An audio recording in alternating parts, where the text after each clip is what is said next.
Oh, this is a good one. I can't believe I just remember this. But yeah, I mean, this one stuck with me when I first started playing downtown. I played in between the sets of the Navigators, so it was Arthur and Fred, and they had this song, "Dance and Sing." It was called. So the first beginning of the song starts. I can't remember now how it goes. She's known as Nancy. She's young and wild and free. She's known as Nancy. So then the guy started saying, "It's Justin Fancy. He plays his songs in G. It's Justin Fancy. He plays all his songs in G." Right, and they kept that was the biggest chirp for me. Bit weird, but yeah, I did start off playing literally all my songs in G. So Yeah.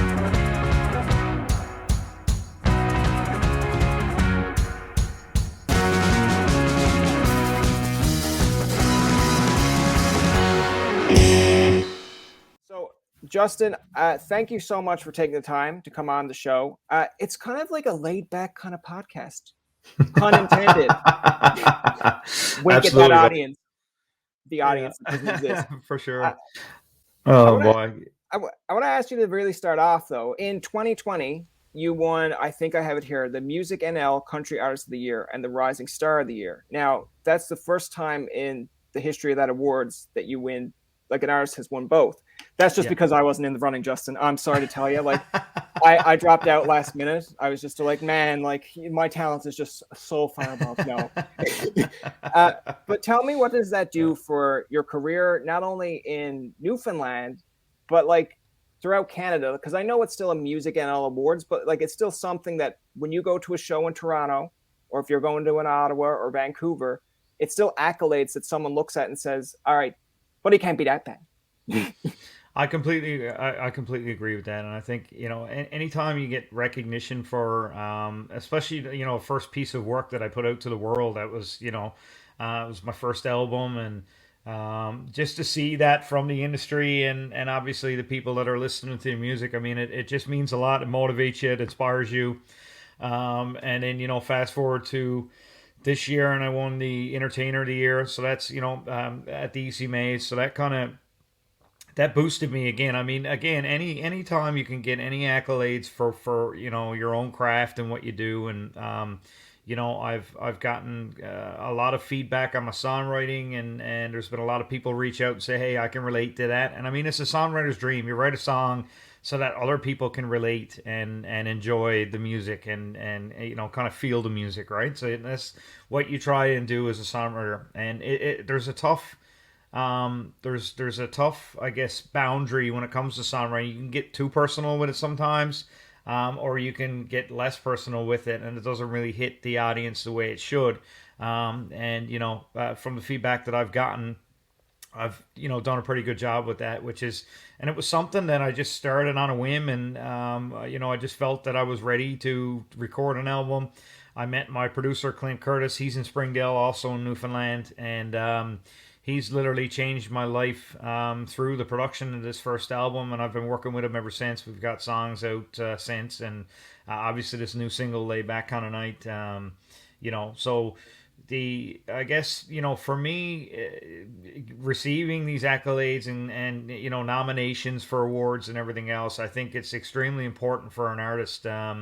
To really get that feedback from both the industry and your fans that you're headed in the right direction, right?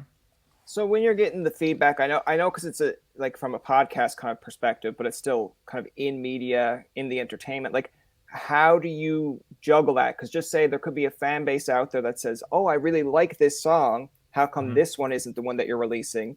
And then you have like someone in a studio with you going like, "Well, see, we'll market this one or we'll put this one out," Mm-hmm. as trying to build it up. Like, I've never been in a room with, say, some famous artists and be like, actually, this is what I think you would have did, because they would have been like, how the hell did you get in here? And Yeah. like, what's your opinion worth? But how do you Yeah. react to that? Because if there is like the divide between a fan and a studio, like, do you kind Yeah. of have your own say of here's what I think we're going to do? Or do you kind of sway in the terms of like, well, this person's done it for so long, let's go with Yeah. that?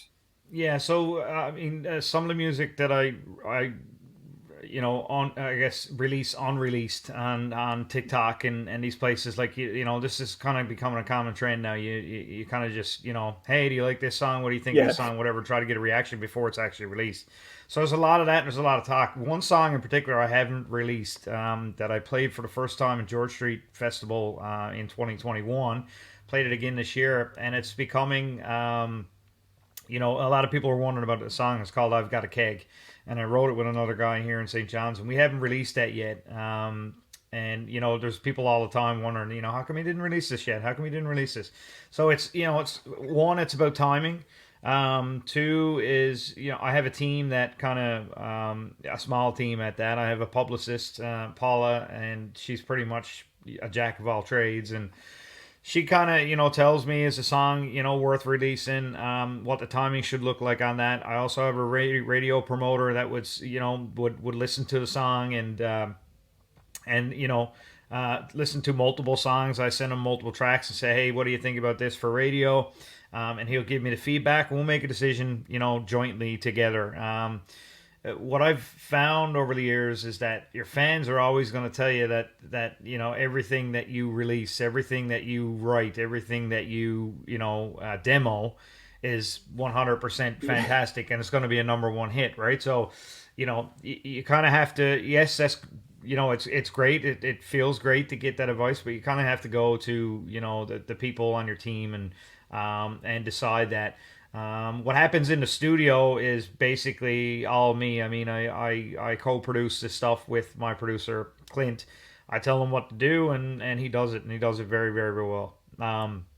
So I've got an EP coming out now in the spring, so we're deciding songs on that that are going to be on that record. I've actually recorded I think 7 tracks so far, and we're gonna pick 6 or 7 songs to go on the record, and planning on doing some songwriting and more writing with established songwriters and stuff, and we'll see where that goes. So that set list is not final, but yeah, I mean, going back to releasing the music, it is, I'm my own manager, I'm self-managed, and I'm an independent artist, so I make the decisions at the end of the day. I just receive great guidance when it comes to what we decide on releasing, right? I feel like the answer there, like for the fan point of view, I kind of like it because, yeah, you're right. Like fans are going to tell you, like, this is great because they're your fans. I'm the Absolutely. type of fan that I'm probably sure if I went to like one of my favorite artists, be like, you know what? That one was a miss, man. And they'd be like, are Yeah. you, but you're a fan. And I'm like, yeah. And as a fan, I'm just Yeah. telling you that it Yeah. wasn't the greatest. And then they're just like, well, like that, thank you. And I'm like, listen, everyone stays tuned to like negativity, where it's like you could tell them 7 great things, they hear the negative. I But agree I 100%. feel like coming from a fan's perspective compared to like I guess a producer is like it's still to me as a fan, they're trying to tell you something of saying like, listen, like I like this path, what's going on, and if you Yeah, change for it sure. up, it might take him a little bit of time. Like, listen, I liked Blink 182 growing up. I like Mariana's Trench. Not Mhm. every song is the same, but I feel Exactly. like if you have every song the same, it's like all right, like you said, your fans are going to be like, I'm super happy, but then they grow up too, and then they're kind of like, all right, I listened to this when I was 16. I'm like 30 now, and it hasn't changed. Yeah, So for sure. what happened? It's like I listened to you for too long. That's what happened. Uh, Yeah, for sure. uh, And I mean, a lot of artists have went different avenues, and sometimes it didn't work. Sometimes it worked very well. I think that fresh boom of an artist coming into a music industry and getting play on radio and everything else. You only emerge for so long, and then you just become a kind of a seasoned artist, right?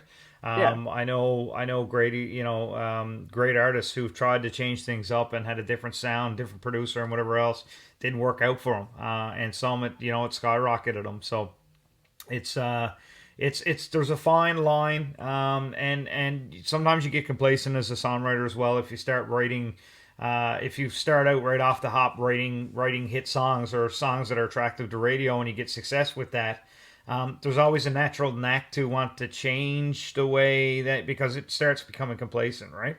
yeah, And even though that formula may work a couple years down the road, you might write about something else or a different experience, and it just doesn't hit people like it did in the beginning, right? So there's a fine line. And after a while, if you don't change things up, you kind of expire, and that's the way that the music industry works, right? You know. Now, I want to ask you kind of with the still sticking with music side, because I know we went over kind of the accomplishments being the first artist to win like these two awards. I want to ask you, because I believe I've got this written here, is you're the first ever Canadian country artist to, I guess, be invited to the Record Academy. Yeah, so there was a certain feature. Actually, it was Okay. called Press Play at Home, and Okay. and this specific feature, I was the first Canadian country artist to be offered a showcase, or a feature to be on that show. So we had, this all came right out of the blue. I was just getting ready to release "Beauty Queen" was the name of the song, and they had contacted me and wanted me to perform. So it was a live performance. So we got together and recorded the video and audio and everything and mixed it up and sent it along. That was extra special for me. Obviously, I found it hard to believe. Obviously, when I was offered that, and just to know that someone down in Los Angeles knows about little Justin Fancy who's singing country songs. Just to have that, I guess I guess recognition that I'm being heard, not only here, not only in Newfoundland, across Canada, across the states, and all over the world, which is it's a crazy feeling, to be honest with you. And I look at like the Spotify stats and Apple Music, and I'm seeing countries that I would never ever imagine that my music would be played there, and listened to. And it's just it's a incredible feeling. Just going back to this Grammy thing, I think we got some really good feedback on the video as well, and we did it all locally here. Center City Media was the name of the production company. They've done all my music videos, and we just nailed it. And I think there's a lot to be proud of. Again, coming from a small town in Newfoundland, getting an opportunity to be on the front page of Grammy.com is just extra special. So in discussing that, because again, I'm a Newfoundlander myself doing a podcast, and like Hmm. I kind of relate to you in the sense of when I go on like my Spotify and see who's listening, it's like could be Indonesia, could be like Asia, Yeah, it's like cool. Eh? Korea, and I'm just still like that's great, but I'm never going. And then they're just still Yeah, for sure. like yeah, like they're just like what? And then Yeah, then they'll tune out. I'm like no, that's fair. Like it is what it is. yeah, But yeah, I do find it interesting because like in my own bubble, when I first started this off, I was thinking like, okay, I want to have a Newfoundland audience, then a Canadian audience, then a US audience, but it doesn't really work that way. It's like whoever can right, hear it will hear it. right. But like, do you find yourself sometimes trying to be not necessarily like that Newfoundland, uh, I guess, bubble or that perspective, but like still being proud to be a Newfoundlander, but still appealing to a mass audience? Because I find it sometimes Yeah. I'll drop a yes by on a podcast, and then someone will comment in a section of, "You said yes by," and I stop listening, and I'm just still like scratching my head, like, Yeah, well, "But you seen that there was more minutes left in the episode," and then you got to kind yeah. of explain to them like, "Oh, it's slang, it's a term," but how do you kind of walk that fine line? So the biggest thing for me, and the biggest advice that I got, was to be myself, and to never try and act like you're somebody else. Be yourself.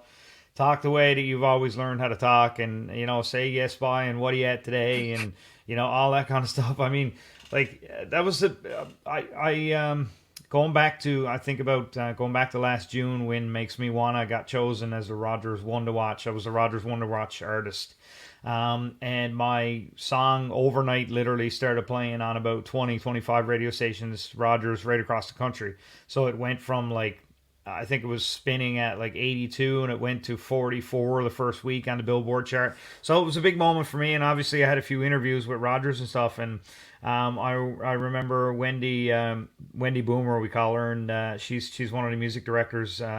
With Rogers, and I remember her saying, "Just relax, like your shoulders are up like this, and you're kind of like scared to death, and you're trying to talk like a mainlander, and you're not a mainlander. Like just relax, be yourself, be yourself." So we had to record a couple of tidbits for radio, like "Hi, I'm Justin Fancy. This is my new single, Makes Me Wanna. I hope you like it, and whatever." And I was like, "Hi, I'm Justin Fancy. This is my new single," and I was just, I Yeah, wasn't myself at all. And if there's anything I've learned, throughout this, is that people like to see your natural self. They don't, they can pick it out. I mean, you're your own worst enemy. You're always going to listen back to yourself and think, oh, well, this can change, that can change, whatever. Yeah. Um, when it comes to that. But I mean, the most important part of it for me, and what the feedback back that I've gotten is that let your personality shine. I think that's the biggest. So yeah, I am a proud Newfoundlander, but in the same breath, I'm trying to create a national image and not a Newfoundland image, and I think that we're surrounded by water. We're always going to be surrounded by water and all this kind of stuff. But I mean, I'll try and be careful here. But like my first music video wasn't going to be me sat on a rock down by the ocean with my guitar. I mean, it just wasn't. What? It just The yeah, outrage. No, I'm kidding. exactly. So becoming a Canadian country artist. I mean, I'm picturing trucks and dirt roads and back roads and like in laid back kind of night. I mean, it's just you have to track the broader audience. I mean, I've written songs in the last couple of months that has Colorado. It has there's talks of drinking, and there's talks of trucks and all this kind of stuff. It might have never happened to me before, but it's just something that I write that adheres to the way that country music is going right now, and that's more of a national audience. I mean, I can sing about fish Yeah. and out on the water all my life and codfish and kissing the fish and all this kind of stuff, but I mean that'll only get you so far inside of the Newfoundland bubble. I'm very, very, very proud to be from Newfoundland. And I've been inviting every artist and every industry person I've met to come down here and experience it, because I love living here, and I'm proud to be a Newfoundlander. It's just you have to kind of nationalize yourself if that's what you want to do. I mean, if you want to Oh become a yeah. Newfoundland artist that plays down to O'Reilly's and has a traditional folk record or whatever. I did all of that. It just depends on what kind of niche you want to target, right? But being I guess a national artist, you kind of have to play that game. Well, I think it's interesting you mentioned that, because to kind of go off that point, it's like when I think of when I was younger watching like CMT, and you watch like the Chevy, I think it's like the top 20 countdown. And I Yeah, remember seeing like yeah, the Ennis sisters for the first time on it. I was just yeah. like, And that was I a like, cool, yeah, yeah. And I was just like, cool I moment. watched them perform like out from St. Leonard's, and I was like, okay, that's kind of a Newfoundland audience and an East Yeah, for Coast. sure. But then to Yeah, see them, it's not about you. I'm like, okay, that, like, exactly. and the same with like Great Big Sea, when you're like, okay, the night that They Patty made Murphy the jump, died, right? yeah, Yep, compared to yep, Ordinary Day, and you're like, all right, but absolutely. it's like I don't want to pigeon point it as just like Newfoundland too, because I mean like there's the Rankins. The Rankins had a very East Coast kind of vibe, but then you look at like CMT and you're just like, you know what? If someone out in Exactly. West is listening to that and going like, you know what, I can relate to that. Like Exactly. Absolutely. I think it's like an interesting kind of concept approach, but yeah, like you want to kind of get to your Newfoundland or like your local fan base and then Yeah.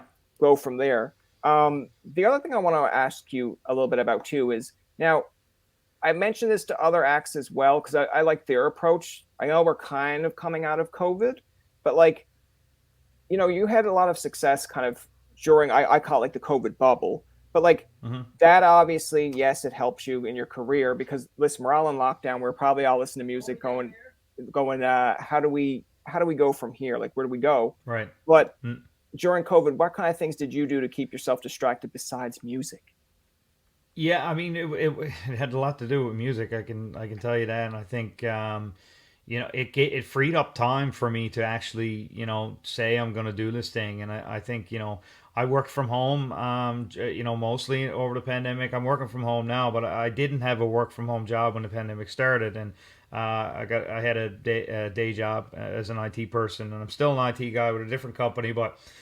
Going back to that, I mean, I was able, like, my guitar, as you can see, is right behind me there, and I'd have a 5 or 10 minute break or whatever from a meeting and I'd pick up my guitar, and it was something that I wasn't accustomed to. So I think music was a big part of me over the pandemic, and I think I always tend to go to music when I'm, I guess, feeling a certain way, or if I'm bored, I'll pick up my guitar. It's just something that has grown with me over the years, and I think we had so much time on our hands with the pandemic, and I just really put a plan together that seemed to work. And I mean, it wasn't, I wasn't reaching for the sky in the beginning. I was going to release a song, see how it went. And then I heard the first song, the production of that song, and then it just took off. Then we just started the train. And I ended up, taking advantage of, I guess, talking to a lot of radio remotely as well.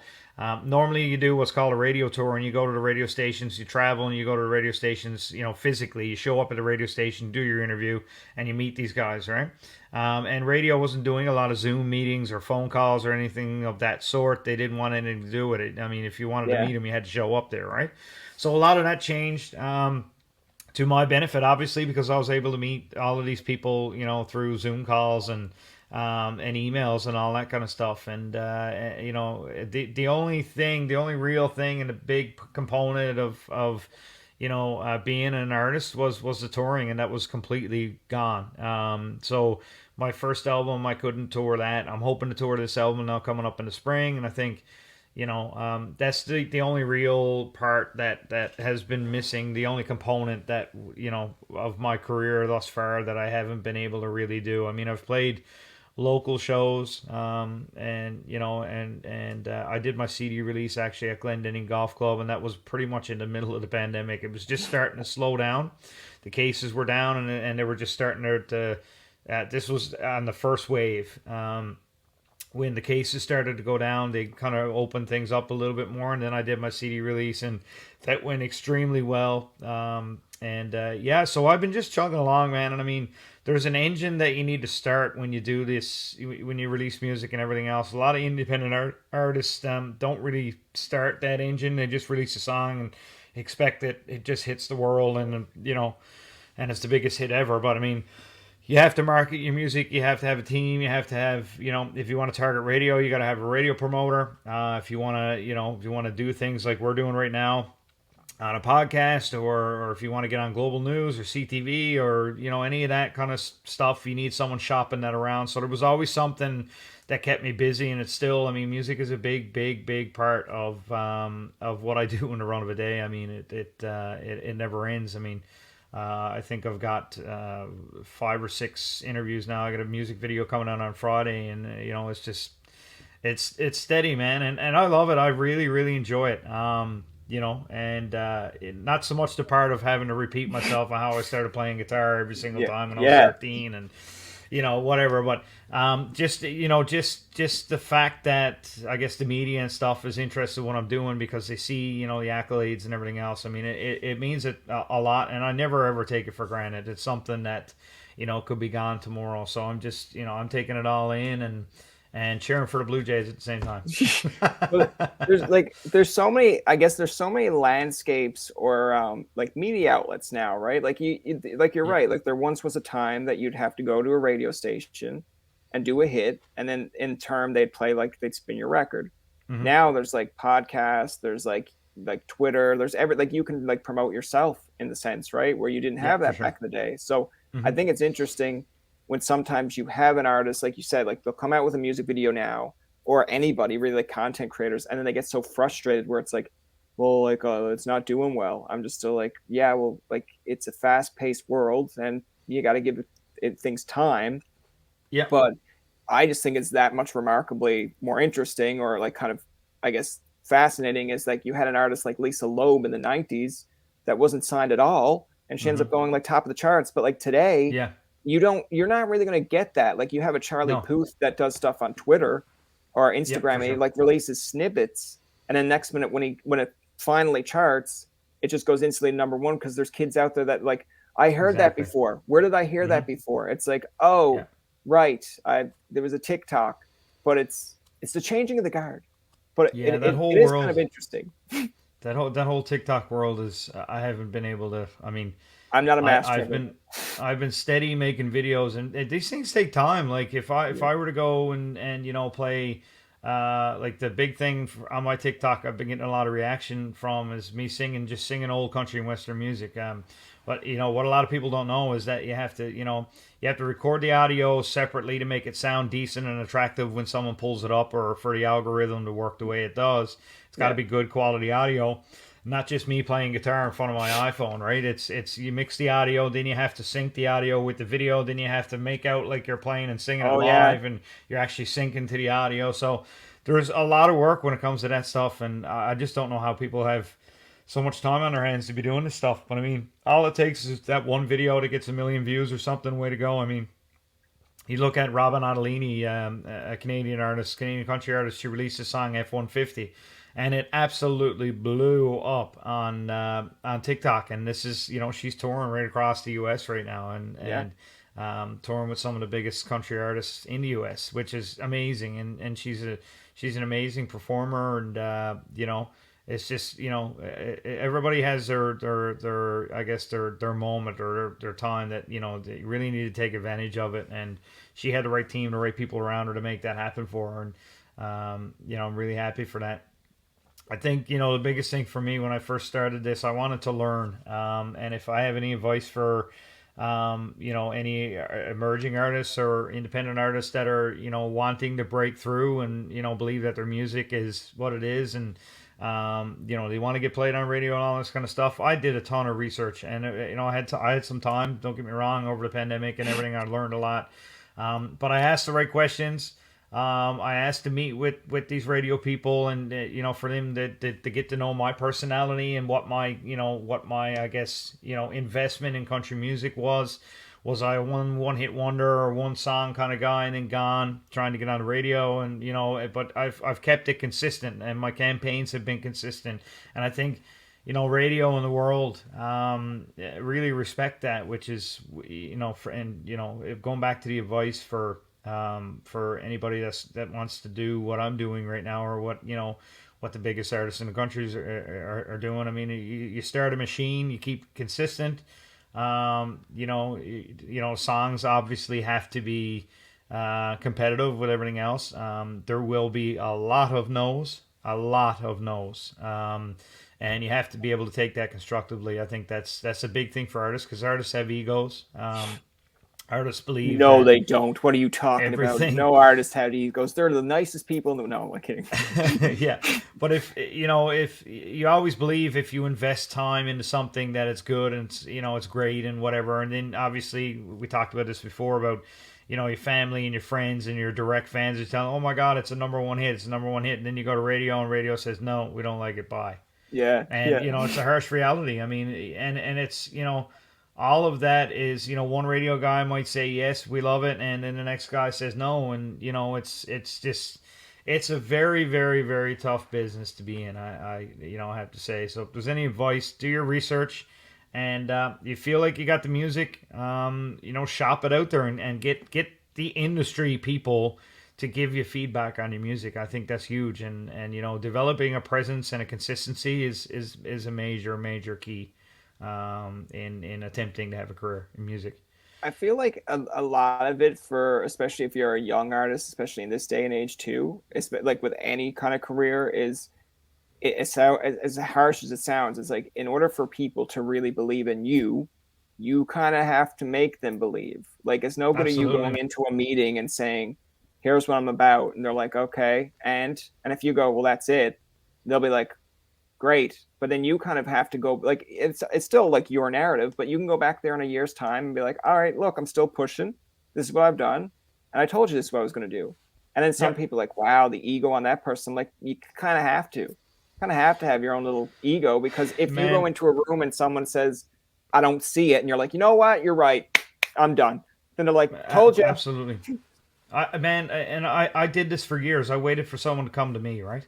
I got feedback from people that well, you're not quite there yet, you're not, blah blah blah. I just went and done this thing myself, and I believed in it, and it happened. And I mean, people start respecting that. I mean, when you rely on someone else's opinion, and you let that local part of it kind of bring you down to a point where you'll never kind of succeed.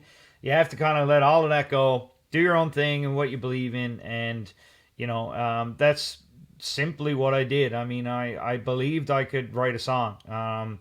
And once I found the right production, and I'm so glad that I waited I mean, I played on George Street for 12, 13 years before I did any of this, and I was just singing cover songs every night.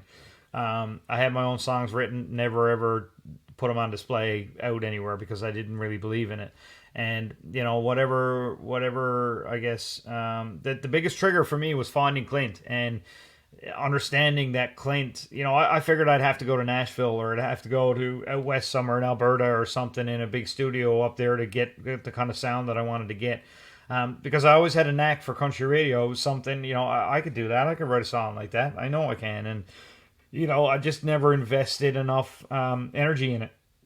And fast forward to now, I mean, I have an unbelievable relationship with my producer. We both better ourselves when we record music now. I mean, and we're always shopping around ideas. We hear a song and I'll fire it to him. Hey, man, I like the banjo in this song. What's he doing there? And we'll break it down and this sound, this reverb, whatever.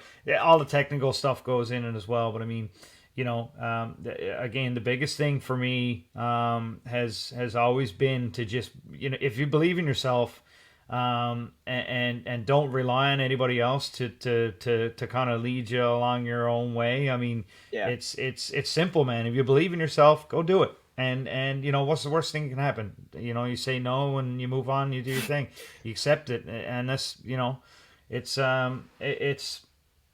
it's kind of hard to explain, man, because to be honest, like I've been stuck in this bubble for like the downtown just cover band kind of Label. realm for Yeah. a long time. And it's hard to break away from that and to become an original artist, to become a country artist. I still got pubs and bars calling me downtown and asking me to play 4 or 5 nights a week, right? But it's not the image that I want to portray anymore. I mean, if someone goes in and they're paying $5 cover to go see Justin Fancy at one of the bars downtown, they're not going to pay $40 a ticket to come see me play at Kitty Video Yeah. or a venue. So you kind of have to separate yourself when it comes to that, and it creates a different image, it creates a different feel, it creates a different vibe. You don't see Alan Doyle or Great Big Sea. I mean, they got their start downtown is where they started. I mean, Yeah. but you don't see them playing, down, at bars and pubs 6, 7 days a week. I mean, it's just the way that you kind of separate yourself. Working downtown, playing downtown, all those cover songs, all those late nights, it really honed me to be, to be confident as an entertainer and a performer, right? So I knew I had that knack too. So it was just about getting the songwriting down and separating myself from the cover band scene to a recording artist, and that was very important for me. Like, see, I agree, because you kind of gotta, like, again, believe in yourself, kind of set your limits of like, hey, I don't mind doing this, but this is where I'm trying to reach. For But sure. at the same point, I feel like you kind of have what I call like a bit of a snake skin, because I mean, just like that, like, all of a sudden a person's like, well, geez, a few months ago or a few years ago he'd be down here for $5, now he's not doing it. And then it's like, Absolutely. that's when a Facebook group gets created where it's like, Justin, not so fancy after all. And then it's just Absolutely. they're like, what? Absolutely. Like, come on, like, don't be Yeah. like that. Yeah, for sure. Oh man, there's people out there that's gonna hate on you anyway. Yeah, Doesn't matter. I mean, and the social media world is so lame these days. It's just, I don't know. It's just gone. I just refrain from commenting on anything anymore. I just post my music stuff, and I'm quite happy with that. And if anybody oh, wants to you comment you on it, you've then go got ahead. you've got better precision than what I've got, because it's like I see a comment and it's like it might not even be towards me, but I'm like a wrestling Yeah. fan. And I'd be like, Oh this yeah. guy was overrated, and I'd be like, what purpose is it is for you to say actually this guy wasn't over? Because then someone, they don't even look at your comment, they didn't go to your Oh, profile I and be know. like, they go like, Yeah. oh, you host a podcast, oh, you think you're cool? And I'm like, well, you checked it out, didn't you? So that's a Yeah. plus one Exactly. for me. It's like, Yeah. so Exactly. you can make a comment tomorrow where it's just a like, all right, Justin Fancy comments on a video and it says, they could have did better. And someone's like, oh, you think you're a musician now, do you? Then they check your thing and they're like, oh, he is a musician. All right, Oh yeah. deleting my comment, because people are going to be like, and he's a damn good one. You leave him alone. To finally close this episode off, I want to play a fun game. We call it random questions. This is kind of where I lose the podcast to some extent. It's a random question generator. So I kind of dictate a little bit of control over what the question asks. But again, if it's something that you're like, hey, I'm not going there, totally fine. Cool. So the first question, uh, do you remember the best chirp that you ever received? Best chirp. Oh man, that's a good one. Yeah, I do. I started playing with the Navigators. Oh, this is a good one. I can't believe I just remember this. But yeah, I mean, this one stuck with me when I first started playing downtown. I played in between the sets of the Navigators, so it was Arthur and Fred, and they had this song, "Dance and Sing." It was called. So the first beginning of the song starts. I can't remember now how it goes. She's known as Nancy. She's young and wild and free. She's known as Nancy. So then the guy started saying, "It's Justin Fancy. He plays his songs in G. It's Justin Fancy. He plays all his songs in G." Right, and they kept that was the biggest chirp for me. Bit weird, but yeah, I did start off playing literally all my songs in G. So Yeah, that's when you're like, oh, he's pointing out a fact, but I don't want him to point it out anymore. yeah, for sure. Yeah, so that was kind of a chirp, for sure. What is your best memory to date in terms? It can be just in music or in life. My daughter's birth, 110%. I think it's something, it's pretty much automatic to me. My daughter means, a lot to me. And I wouldn't be doing this music thing without her support. And, she's 9 years old now and she's probably watching. So love you, Kay. It'd be funny if like you said if she didn't support me, I wouldn't do it, and then she's just like, actually, I don't support it, and you'd be like, nah, that's okay, I'm still gonna do it. And it'd be like, what? It'd be like, yeah, I just really wanted your support, just so it made me feel a little bit better. uh, Yeah. I want to ask you for another random one here, but like, what is your kind of go-to takeout food? Like, and if you say Keats, I'm gonna say you're a liar. No, man, and I have no shame in this. I love McDonald's. Yeah, that's I fair. love McDonald's. I love a good feed of McDonald's. I kind of treat myself once every couple of weeks with McDonald's. You eat it every day, you're just gonna die. So Yeah. I probably would eat McDonald's every day. Well, I mean, have you seen the movie Super Size Me? I don't know. Like, Yeah, I haven't yeah, seen the ending to it, but I feel like you know what? I haven't heard the guy is dead, so I guess it's okay. Yeah. yeah, for sure. Uh, Oh yeah, it was uh, bad. I want to ask you, like, do you remember the first time you ever went on stage, and were like, what was your nerves like? Because I know for me, when I went to do comedy the first time on stage, I was pretty confident, and then when I Yeah, left, I was like, okay, I don't know what I expected, but I thought I was going to be like at a Kevin Hart show where they're going to be like, oh, this guy's hilarious. I love him. And then there was like five people that were like, eh, he's okay. And I'm like, okay, they didn't boo.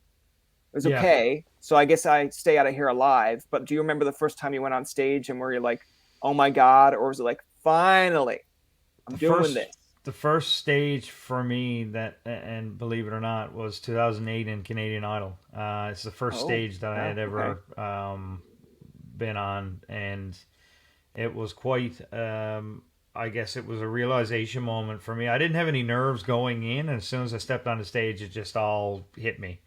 And even the audition, like when I auditioned for Canadian Idol, it wasn't bad at all. I mean, yes, I had a little bit of nerves, but until I flew to Toronto and I kind of got on stage with cameras around and all this kind of stuff, that was, I mean, I can't explain it. Another moment like that was this year. I played Boots and Hearts. I was one of the 8 emerging artists across the country to showcase at Boots and Hearts, and this was in just outside of Barrie, Ontario, at Burrells Creek, and it was like easy 20,000 people there. And again, I was side stage and I was ready to go. My band was there. I wasn't, I was feeling anxious and I wasn't nervous. I was just anxious. I wanted to get it over with. And as soon as I stepped up on that stage, all the nerves just hit me again. It took me right back to that Canadian Idol moment. But put me in a bar or pub or anything like that, or at my own show or whatever. I mean, I don't feel any nerves nowadays. It's just those bigger settings, right? Obviously, because there's a lot on the line. You know. Do you ever think that you'll get to like a point? Because I know some artists do, and that's totally their call if they do. But do you ever think you get to the point where like you're at a concert and if it starts getting too rowdy or too crazy, you're like, you know what? I'm Justin Fancy, and I'm not performing here tonight because you guys are too rowdy. And they'd be like, what happened to this guy? Or would you kind of be like, hey man, that's me. I can do this now. Well, I can tell you, there's been a couple of times like that in a pub setting. You go in there sober as a judge, and everybody's drunk, and shit happens, and I walked out on a couple. I'm not proud of this, but I've walked out of a couple of bar settings where I was just like, guys, I can't do this. I got a mic in the mouth and chipped my tooth one night, and I was just bleeding. And I finished the song, and I just put my guitar. I never told anybody anything. I just put my guitar in my case and my mic in my case, and I walked out and walked back. Walked out and drove home. It was just one of those moments where I was just fed up. But I mean, everybody's there for a good time. I mean, it was an accident, whatever else, and I kind of look back on those. Probably hurt me a little bit when it comes to the bar and the pub scene. But I mean, there's been many nights. That you kind of, and you gotta bite your lip most times. It's like social media, same thing. I mean, if you start barking on social media, there's gonna be haters out there that are always gonna turn in a different direction, and they'll probably get off on you. Oh yeah.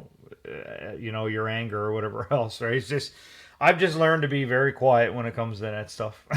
Well, I think it's interesting kind of to close it out because, when you mentioned earlier about like Robin Ottolini and her success, like we've had Robin on, and I remember asking her kind of like the social media aspect, because you don't see a lot of it's promotion stuff, but there's not a lot of just say her interacting. Yeah, for sure. And then I asked her like, how do you find that? Because there's going to be people out there going to be like, well, she doesn't engage with her fans. I'm like, well, she probably does, the ones that are like actually fans, but there are people out there that are like, oh, you think you're better than this now, blah blah blah. I'm like, what purpose is it to respond to that? And then that person screenshots it and goes, hey, I got to him, or I got to her, or whatever. Listen, the biggest thing is to not react to that kind of stuff and not give anything to anybody to take advantage of you when it comes to that stuff. You might think it's the worst and most ridiculous thing in the world in a comment that somebody's made, but I mean, you gave them that opportunity to roast you or do whatever you're doing on social media. So for me, again, it's going back to just watching what you post. I mean, my page, if you look at my Facebook page, there's nothing real political on there or whatever else. It was at one point. And I think, most people know what color I am when it comes to political, whatever. But I mean, at the same time, I mean, you have to be neutral with that kind of stuff, and you just don't put anything on social media. And this is for every artist. I mean, it reminds me of an independent artist that I was following on Facebook, and he absolutely roasted radio for not playing a song. And I'm like, you just ruined your career. Like, you just ruined your career for over one song because radio didn't like it. Your next one could have been a major hit, whatever. But I mean, he took that time to roast the radio, and I mean, it was the talk of the industry for days after that. And this was a guy who was an emerging artist. So I mean, you just have to pick your battles. I would say stay out of all battles on social media, and just keep posting your brand, and just keep being true to your brand. See, I really like that you respected that artist's name, because that was me. That's why I didn't win the 2020 Newfoundland Artist of the Year, blah blah blah, because I was on radio and I was like, oh, you're gonna pick Justin Fancy over me, and then they were just like, easy decision, you made it easy, and I was like, it wasn't me. But For sure. I'll some people are gonna be like, was it him? I don't understand if he's joking. No, it wasn't you. It wasn't. That's going to do it for this episode of Tobin Tonight. Our thanks to Justin Fancy for coming on to the show. Remember, you can find past, present, and future episodes on TobinTonight.com, Spotify, and iTunes. Follow us on Twitter, like us on Facebook, and leave a comment or two. For Tobin and myself, this is Jacob saying thank you for listening, and good night.